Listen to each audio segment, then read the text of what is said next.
Hey everybody, Tactic Angel here, back on the PlayStation 4, playing some old Warships Legends. Today we're going to be doing a little re-review of the Gremyashchy, this time adding a bit of history, some more analysis, and then of course, a rundown of its stats. And finally, we'll finish off with a little bit of gameplay. In terms of history, in the 1930s, the Soviet Union embarked upon a development plan for a modern destroyer. Under the name of Project 7, these ships drew inspiration from the Maestro class of Italian destroyers. Eventually, 29 such destroyers were built in the Gremyashchy class, one of which was the Gremyashchy. And at the time, these were actually very modern ships. Historically, the Gremyashchy was a reasonably famous ship, appearing on coins and postage, though to understand why that is, you probably have to understand a bit about Russian history. Historically, the Imperial Russian Army and Navy, in particular, struggled against its opponents towards the end of the Imperial era. Things got even worse when the Glorious Socialist Revolution executed the vast majority of marginally competent officers and installed what could politely be called complete imbeciles in their place. It was under these circumstances that the Gremyashchy entered service, laid down in August 1937 and launched in August 1938. She was commissioned a short 2 days after leaving dry dock. Gremyashchy first saw service only a few years later in the Winter War, sometimes referred to as the Russo-Finnish War. The Winter War began on the last days of November 1939 and concluded less than 4.5 months later. If you lived in the Soviet Union, you'd probably hear that the Finns started the war, and the Soviet Union won this border conflict, and had done so with only a few hundred casualties. In reality, though, Russia invaded Finland because they thought the Germans were going to invade Russia through Finland, which seems fairly improbable if you're familiar with a map, and in less than half a year the Finns broke the Russians' will to fight, though the Soviets had thrown more bodies at the Finns than they had bullets in the entire country. Ultimately, this meant that the war ended with the Russians occupying Karelia at the cost of anywhere between 150,000 troops lost or over 1 million killed in action, the latter figure being the more contemporary claim put forward by none other than the Russian dictator Nikita Khrushchev. However high the death toll, the Winter War gained the Soviet Union very little other than a bit of land at the expense of likely hundreds of thousands of brave and starving Russian soldiers.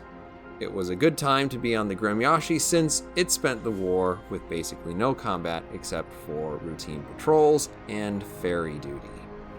The Winter War was very much related to World War II since it was similarly timed with the larger conflict, and lacking Allied support since the American and British believed, probably rightly so, that they would need the help of the Soviets to defeat Germany, it was probably no surprise when the Finns eventually accepted the support of Germany in the Continuation War, which lasted basically until the end of World War II.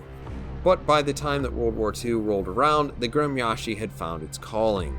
It was, to be fair, significantly more interesting than the fate of most of the other Project 7 destroyers, as she escorted several convoys of supplies to the Soviet Union past German patrols. On several patrols, she performed her duties admirably, driving off a submarine while escorting convoys QP-10, PQ-14, and QP-11. She participated in the sinking of German destroyers Z-24 and Z-25, along with the HMS Trinidad and Sokrushitelny, and shooting down and attacking German aircraft.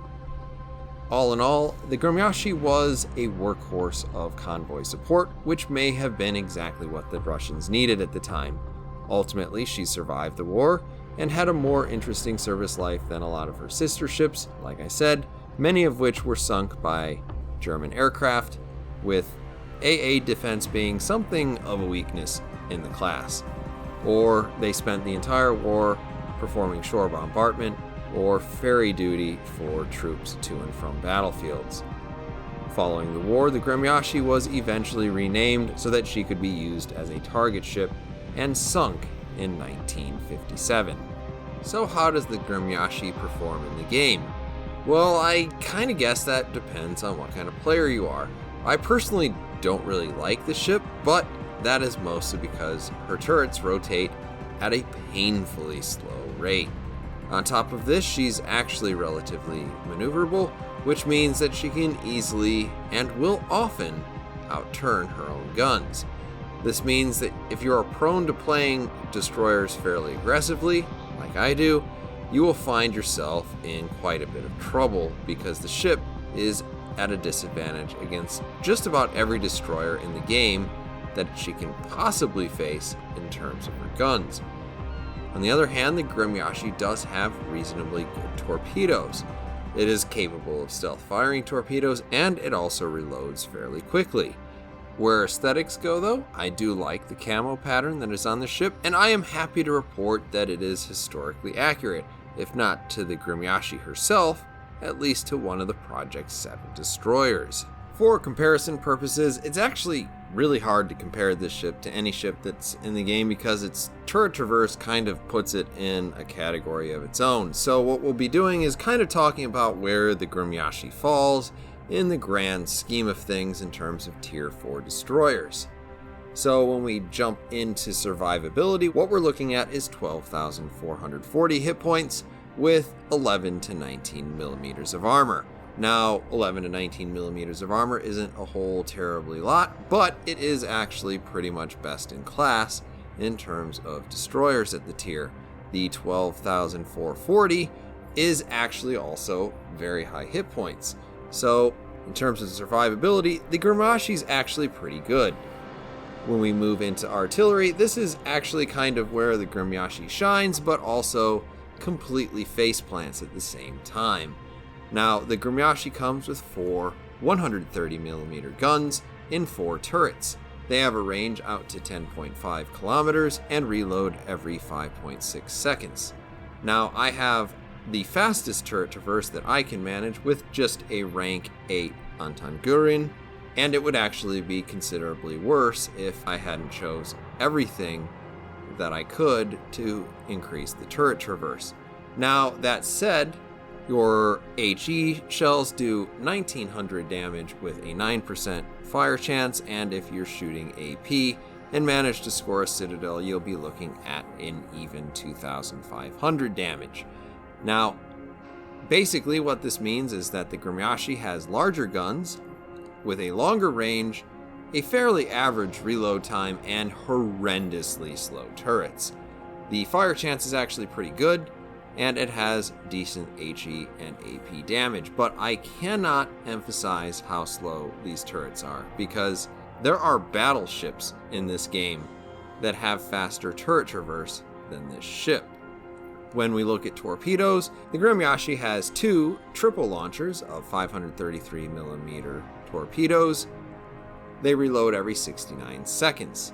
Now, the damage they cause is 14,400, that's pretty average, and they have a low detectability at 1 kilometer. An 8 kilometer range is actually pretty good, but 55 knots is pretty much slowest at the tier.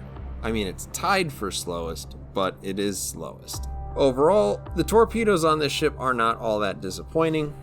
The fact that you only have 6 of them is a little bit of a disadvantage, but they do have a pretty fast reload considering the damage they cause. So I'd probably give the Gremyashchy a pass when it comes to its torpedo armament. In terms of AA, it's kind of ahistoric to have to say this, but the Gremyashchy is pretty average in terms of its destroyer for its tier, and there are about as many destroyers that are going to be better than are going to be worse at this, but honestly, like I've said before, this stat is really not really much of a big deal at this point. When we're looking at maneuverability, the Gremyashchy is actually really nice in terms of its maneuverability. At 38.1 knots, it's actually fast. With a 510 meter turning radius, it's actually also very maneuverable. The 3-second rudder shift is also very good, so really the whole package leaves you with nothing to complain about. Where the Gremyashchy falls down again is concealment, where you are pretty much the worst in class, actually being a little bit more visible than even American destroyers. Now, I do not have my Anton Gurin all the way leveled up, not even to 11, But I can do the math here on my own and figure that it's just not going to get there. So you do end up with a lot of extra hit points, but you're going to need them because you're pretty much going to get outspotted by every ship in the game. Alright, so let's finally get into a game. We're on Estuary. There we are in the beautiful Gremyashchy. Once again, I do like the camouflage for this particular ship, particularly once I saw that it was historic.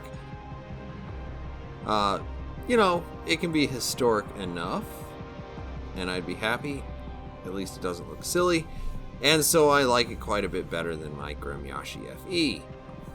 In any case, we're starting out over by A as a destroyer. Our initial thoughts are we're going to run up to A, see if we can't cap that. Now, one of the things that you need to keep in mind if you're playing at Gremyashchy is you're going to get outspotted by all of the destroyers. So when I'm up here, I'm going to stay towards the back, hoping very much that nobody seriously challenges me. And then if I am challenged, that somebody behind me will actually shoot at the things that can see me. I let loose a whole bunch of torpedoes, and as you can see here, the Gremyashchy is actually a very maneuverable ship, and it actually controls its speed very nicely. So when I slow down, it slows down pretty quickly in spite of only having the one equipment slot. And that is not the one that allows me to really moderate my speed very well. So this is all very impressive. It's kind of like you get all of the best of like steering mod and also engine mod without actually having to pay for it. Now, thankfully, we are not challenged. We managed to capture A, and so we've just got a whole bunch of ships out there. Right now, we're just playing spotter because hopefully my team is trying to stay behind islands. They're not. And not be shot. So I'm trying to line up this shot on the Congo. The Congo is, of course, the best shot that I have in terms of hitting anything because, of course, it's huge. I just make sure that he's passing in front of that island before I let loose all of my torpedoes. We're going to get out of here because we see that somebody's trying to capture B. Now, we are the fastest people left who can probably respond to that. And as you can see, you know, we're sailing away. I'm not going to hold you in suspense here. We're going to speed this up a little bit because I get away from those people and I'm going towards B so that I can try to recapture it.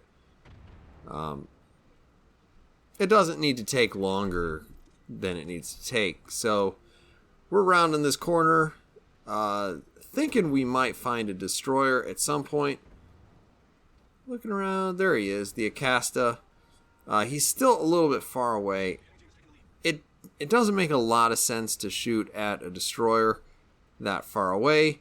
Now I'm turning, and the funny thing is, even at 2.5 times normal speed, it takes a while for these turrets to rotate.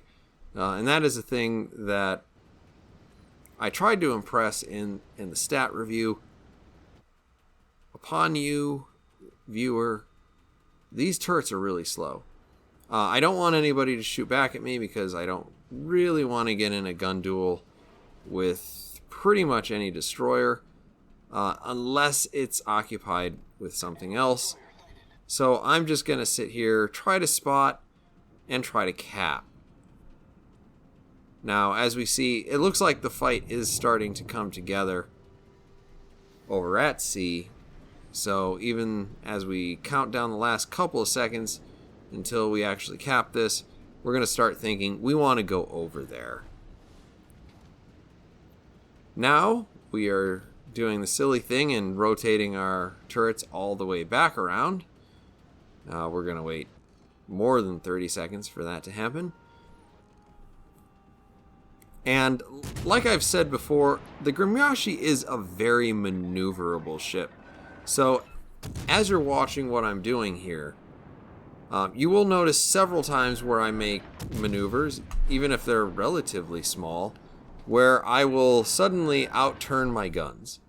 That happens quite a bit, and it's really, really, really, really inconvenient when you're trying to fight destroyers. And in spite of the range that the Gremyashchy has, and my sometimes suspect accuracy, I actually find these to be a little bit inaccurate, which is unfortunate. They're reasonably fast firing considering they're 130 millimeters at tier 4, but your dispersion is high enough that you're going to miss a lot of shots. So there are a lot of ships out here that are kind of trading places in terms of which ones I should shoot at. I kind of feel like I'm making the right decisions here, even if I'm not actually landing a whole lot of shots. That Karlsruhe is, really an excellent target for me to shoot at. He's not really all that well armored, so you'd think that these 130 millimeter cannons would do a decent amount of damage against him. At the very least, what we're doing here is, even though we've only done a little bit less than 8,000 damage, resetting that cap so that we're not losing the point game too bad. That said, I'm going to need to get around this big island, and I want to do that as fast as possible, so I hit the speed boost. That'll get us over 40 knots. This is without really putting a whole lot of effort into the actual speed of this ship.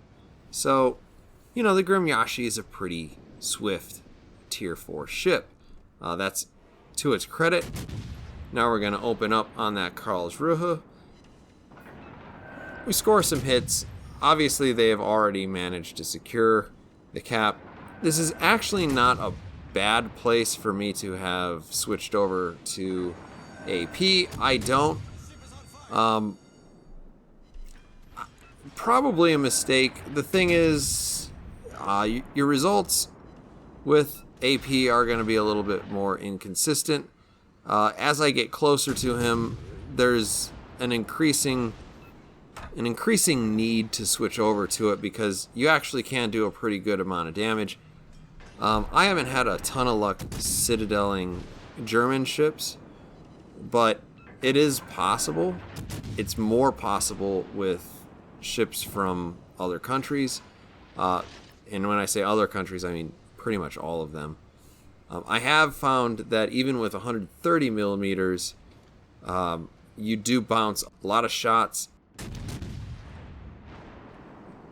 on equal tier battleships. You get a lot of shatters, a lot of zero damage, whether or not you're shooting AP or HE in this ship, which is kind of disappointing. Now we're sailing into sea. We're going to try to cap it, obviously. That is going to help us stop the point bleed that we see here. Obviously, we're ahead on ships, but pretty significantly behind on points. That said, we can see that last enemy ship, and he is heading down the middle. I actually shot at that Congo earlier with several torpedoes, but I was unable to land anything, so nothing really to talk about there except for my great disappointment. He's embarrassing me in my own video. Wait, I choose these videos. I don't know what I'm doing. I'm just making myself look bad, right? Well, anyway, you guys know I don't choose these videos specifically to make myself look good. I certainly have a couple of those videos out there. So, I feel like I can perform, when the chips are down.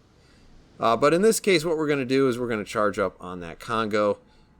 We may have missed him with our torpedoes before, but we're going to get into solid position to sniper him with a couple more torpedoes. I know people like to blame me for running into other people's ships, but I kind of feel like that one wasn't my fault. So, take it easy. I haven't run into anything this game. He ran into me. So we're going towards port. He swings back to my port. We're going to swing sharp to starboard. We're going to launch pretty much perpendicular to the ship. We land all of those shots, obviously. I mean, how could we possibly miss? Walk away with the win. There you see me at the top of the charts. Pretty decent game. Obviously, we're not trying to impress anybody here, but here you can see the economics of a decent game. Overall, I'd say Gremyashchy, if you're going to do it during the Arctic Guardian campaign, even though I think it is pretty wildly misnamed, probably worth the $5 to get it. That said, I don't love this ship. I will probably still get it, but it's just because it's so affordable, and I do prefer the historic camo versus the Founders Edition camo. In any case, I hope this review has been useful for you, and I'll see you guys on the next one.